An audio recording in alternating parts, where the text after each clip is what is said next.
இப்போ நம்ம ரொம்ப டேஸ்டியான இது வரைக்கும் நீங்கள் சாப்பிடாத ஒரு பிக்கிள் பண்ண போகிறேன், ஊறுகாய் பண்ண போகிறேன், பார்த்துக்கோங்க.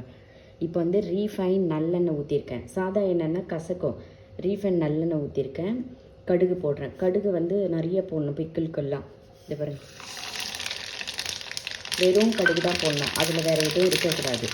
கடுகு போட்டுட்டு டீ கம்மியாக வச்சுக்கோங்க.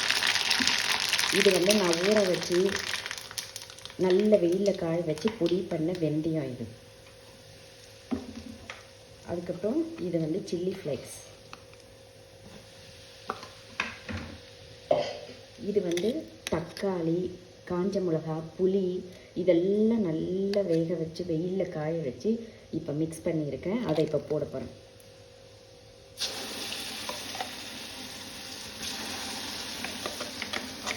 பார்க்கும்போதே பாருங்கள், தேன் மாதிரி இருக்க பாருங்கள். அது நீங்கள் எவ்வளோ நாள் வேணால் வச்சு இதை சாப்பிட்லாம். இதுலேயே வந்து தக்காளி, காஞ்ச மிளகா, புளி, உப்பு இதெல்லாம் நல்லா வந்து ஒரு 10 நிமிஷம் வேக வச்சு வெயிலே 1 வீக் காய வைக்கணும். நல்ல ஒரு வெள்ளை துணி போட்டு மூடி 1 வீக் வந்து வெயிலே காய வைக்கணும். அப்போ தான் வந்து அது நல்லா இருக்கும். இது பாருங்க, பெருங்காயம் போடுறேன் பாருங்க. எண்ணெயிலே பெருங்காயம், நிறைய பெருங்காயம் போடுங்க. ஊறுகாயெல்லாம் நிறைய பெருங்காயம் போடுங்க. இப்போ நல்லா இதை என்ன பண்ணணும், அதுலேயே வதக்கணும், எண்ணெயிலே வதக்கணும். வேறு எதுவுமே பண்ணக்கூடாது, தண்ணியெல்லாம் ஊற்றக்கூடாது. எப்படி தேன் மாதிரி இருக்கு பாருங்க. அது செம்ம டேஸ்ட்டாக இருக்கும். இது நீங்கள் அப்படியே வச்சு சாப்பிட்லாம் எவ்வளோ நாளைக்கு வேணால். அன்னைக்கு ஒரு தக்காளி சட்னி காமிச்சு இல்லைங்களா, அது ஒரு டைப்பு.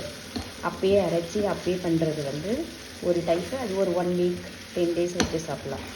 இது வந்து நீங்கள் எவ்வளோ நாள் வேணால் வச்சு சாப்பிடலாம்.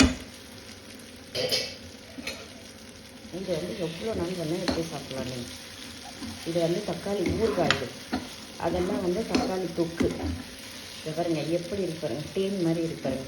நல்ல வெயிலில் துணி மூடி மூடி காய வச்சு அதுக்கப்புறம் கிரைண்ட் பண்ணி இன்றைக்கி வந்து உங்களுக்கு தாளித்து காமிக்கிறேன்.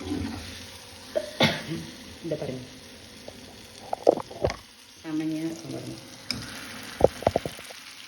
இந்த ஊறுகாய் வந்து நீங்கள் ஒரு முறை செஞ்சு பார்த்தீங்கன்னா திருப்பி திருப்பி நீங்கள் செய்யணும்னு தோணும். நான் இந்த தக்காளி சீசனில் வந்து பண்ணி வச்சுருவேன். அதே மாதிரி நீங்கள் ட்ரை பண்ணுங்கள். இது ரொம்ப நாளைக்கு வச்சு சாப்பிடலாம். நான் தொட்டு தண்ணி கூட இல்லாமல் ட்ரை பண்ணி வெயிலில் காய வச்சு அதுக்கப்புறம் எடுத்து இப்போ தாளிச்சுட்டேன். செம்ம டேஸ்ட்டாக இருக்கும். நீங்களும் செஞ்சு சாப்பிடுங்க.